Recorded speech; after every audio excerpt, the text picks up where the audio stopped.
For an international take on this, I spoke to Simon Chadwick, chair of the Sports Business Strategy and Marketing at Coventry University Business School. There have been several high-profile cases of racism in world soccer in recent years, and the president of FIFA, Sepp Blatter, was quoted in 2011 as saying that issues of racism should be sorted out with a handshake. And as you can imagine, in certain parts of the world, people were incredulous at that kind of statement. So in Europe, particularly, we've tended to be very, very slow, particularly in soccer, in dealing with such issues. So for a European to witness what's happened in the US over the last 10 days, for me personally, it's just phenomenal, the speed with which this has taken place. But I think there is quite a fundamental difference between European sport, as I say, in particular, and North American sport, in that commercial interests and I think the financial value of American sport is far higher than in Europe. And I think to that extent, the views, the wishes, the desires, the concerns of commercial partners, sponsors, advertisers, in other words, the people who pay for sports like basketball, have to be taken into consideration. And I think clearly, if I was an advertiser or a sponsor of basketball, possibly seeking to sell products to African Americans and other ethnic groupings across the country, I'd be very, very concerned if a property that I'm associated with is somehow seen as being associated with racist statements or racist activities, how that would reflect upon me. So in one sense, yes, I'm very surprised by the speed. It's just incredibly quick, incredibly decisive, incredibly assertive on the part of Adam Silver. But at the same time, I think Silver has been very mindful of the potential fallout and the revenue consequences. The majority of the owners in this private club we call the NBA will vote and essentially force him to sell the team. Now, that's not finalized yet, but if that happens, do you think that is a fair outcome to Mr. Sterling? I think there are two ways to look at this. I think there's if you like, an absolute morality to this. So obviously, if for those of us who are religious, whatever our religion is, it will say in our religious texts what is moral and what's not moral, and clearly you can judge it in that context. But I tend to think of such matters in terms of what I would call market-driven morality.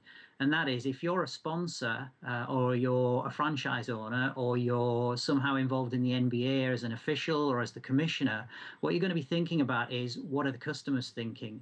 And if you feel as though you're not reflecting the morals of the large part of your marketplace by seeking to, well, by condoning or by doing nothing about a racist, then it's an issue. So I think what Silver is doing in essence is reflecting the morality, reflecting the views of the marketplace, and acting very, very swiftly to ensure that you don't get the criticism and cynicism that will come from fans, that will come from customers, that will ultimately lead to commercial partners pulling out. You know, a lot of people on television, by the way, 45% of people who watch basketball are African Americans. But those aren't just the only people that are offended. I mean, there are people who are non-African Americans that are very offended by the remarks by Mr. Sterling.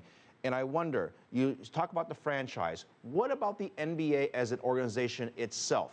What should they require of their owners from an ethics standpoint, from a morality standpoint?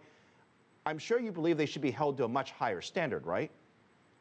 From a personal point of view, just to say, I think what the NBA and Silver have done is exemplary, because I'm forever frustrated by, firstly, the instances of racism, racist activity in sport in Europe, and secondly, the inability seemingly of governing bodies in European sport to actually deal with this and to deal with it once and for all.